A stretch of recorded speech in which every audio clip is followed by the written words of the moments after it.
आपण बायका पण ना खूप छोट्या छोट्या गोष्टीतून आनंद शोधत असतो. पण त्याआधी जे आहे आज सानूची स्कूल होती.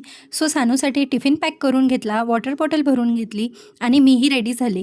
तोपर्यंत जे आहे सानूचे बाबा तिला रेडी करत होते. छान असं सानूच्या बाबांनी रेडी केलं आणि आम्ही दोघं सानूला सोडवायला निघालो.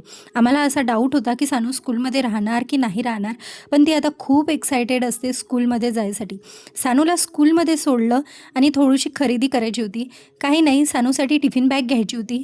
सो ती बघितली आणि आमची गाडी वळली थेट रिलायन्सकडे. आमच्यासाठी रिलायन्स म्हणजे घर अंगणच झालेलं आहे. आम्हाला काहीही छोटी वस्तू घ्यायची असली तरी आम्ही रिलायन्समध्ये येतो. आणि आमचं असं होतं की जे घ्यायचं आहे ते बाजूला राहतं आणि आम्ही भलतंच काहीतरी घेऊन बाहेर निघतो. आताही तसंच झालं होतं. घरी आले तर एवढा सगळा पसारा होता. आम्ही सगळा इग्नोर केला आणि थेट चहाकडे वळले. छान असा चहा घेऊन घेतला, कारण हा जो टाईम असते तो आपला असते. सो हा टाईम एन्जॉय केला, चहा घेऊन घेतला आणि मग वळली स्वयंपाकाकडे.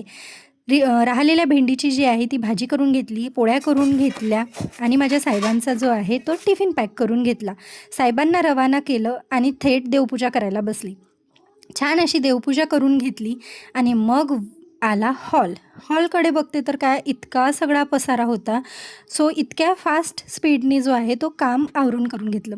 असं काहीही नाही, एवढ्या जर स्पीडने काम झालं असतं तर काय झालं असतं. 15 ते 20 मिनटं लागले मला हे सगळं आवरायला. सो हे सगळं आवरून घेतलं आणि निवांत असं बसले. तोपर्यंत जे आहे साहेबांचा फोन आला होता की तू आज दगदग करत जाऊ नको, मी स्वतः तिला घेऊन येईन. आणि हा फोन म्हणजे माझ्यासाठी एक आनंदाचीच बातमी होती, कारण मला आज खूप जिवार आलं होतं सानूला आणायला जायला. सो ते न सांगता जे आहे साहेबांनी ओळखलं आणि ते सानूला घेऊन आले. सो मी आज खूप खुश होते. आणि जे आहे सानू स्कूलमधून आली. सानूने आज टिफिन पण फिनिश केला होता आणि मेन म्हणजे आज सानूने एक पोयम म्हणून दाखवली, मछली चल की रानी है. चलो बाय.